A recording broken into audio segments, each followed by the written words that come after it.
မင်္ဂလာပါရှင်ဒီဗီဒီယိုလေးမှာတော့ module တစ်ခုချင်းစီရဲ့ functionality တွေကိုမပြောခင်မှာ Odoo ရဲ့ basic function တွေဖြစ်တဲ့ view filter group by function တွေအကြောင်းကိုအရင်ဆုံးရှင်းပြပေးပါမယ်ရှင်အဲဒီအတွက် purchase ထဲကနေပဲဥပမာပေးပြီးတော့ပြောပြပေးပါမယ်ရှင်တချို့ menu တွေကတော့နှိပ်လိုက်တာနဲ့သူ့ view ကိုတက်ရောက်သွားပေမဲ့တချို့ကတော့အောက်မှာ set menu လေးရှိပါမယ်ရှင်ဥပမာပြောရမယ်ဆိုရင်ဒီ pending order ဆိုရင်သူ့ရဲ့ view ကိုတက်ရောက်သွားပါရဲ့ရှင်ဒါမှမဟုတ် order ထဲမှာဆိုရင်တော့သူ့အောက်မှာ set menu လေးရှိပါရဲ့ရှင်အဲ့ဒီကနေမှဥပမာ purchase order ကိုနှိပ်လိုက်မယ်ဆိုရင်အဲ့ဒီအခါကျမှသူ့ view ကိုရောက်သွားမှာဖြစ်ပါရဲ့ရှင်နောက်တစ်ခုက view function ပေါ့နော်သူကတော့ record တွေကိုဘယ်လိုပုံစံနဲ့မြင်ရမလဲဆိုတာပါရှင်အဓိကကတော့ list view နဲ့ canvas view ဆိုပြီးတော့ရှိပါရဲ့ရှင်အဲ့ဒါကိုဥပမာပေးရမယ်ဆိုရင် product ထဲမှာဒီမှာဆိုရင် default ပေါ်လာတာက canvas view ဖြစ်ပါတယ်ရှင်canvas view ကတော့ဒီလိုအတိုင်းလိုက်လေးတွေမြင်ရမယ်ပေါ့နော် record တွေနောက်ဒီဘက်ကနေပြီးတော့ list view ကိုတွားလို့ရပါတယ်ရှင် list view ကတော့ record တွေကိုတစ်ချောင်းချင်းစီမြင်ရမှာဖြစ်ပါတယ်ရှင်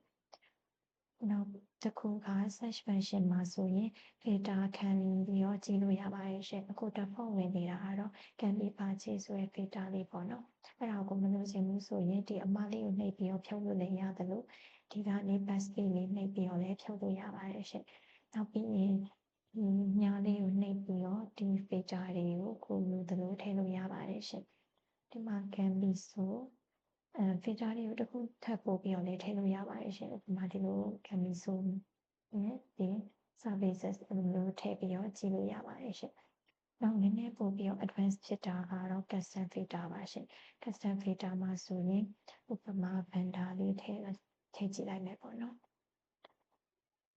ဒီမှာဆိုရင်လည်းရွေးလို့ရပါတယ်ရှင် is in လို့ is not in လို့ကိုယ်လိုတလူရွေးလို့ရပါတယ်ရှင်အခုတော့ equal လေးနဲ့ဥပမာပြပေးပါမယ်ရှင်ဒီမှာကိုမေးကိုရွေးလိုက်မယ်ပေါ့နော်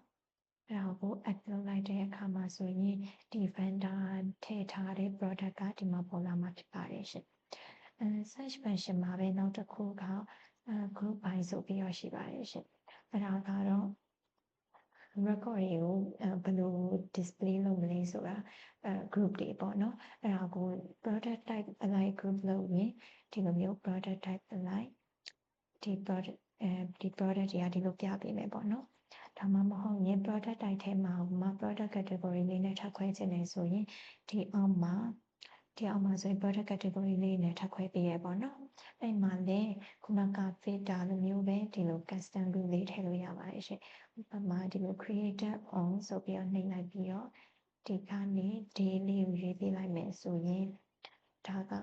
group 3ခုနဲ့ခွဲထားတယ်လို့ဖြစ်သွားတယ်ပေါ့နော်ပထမဆုံးကဒီ product type နဲ့ခွဲထားပြီးတယ်နောက်ပြီးရင်ဒါက product category တွေပေါ့နော်နောက်ဆုံးကြရင်တော့ဒီ record တွေကိုဘယ်နေ့မှ create လုပ်ထားလဲဆိုတော့ date လေးအလိုက် product တွေကို display လုပ်ပေးပါရဲ့ရှင်ဒါလေးတွေကတော့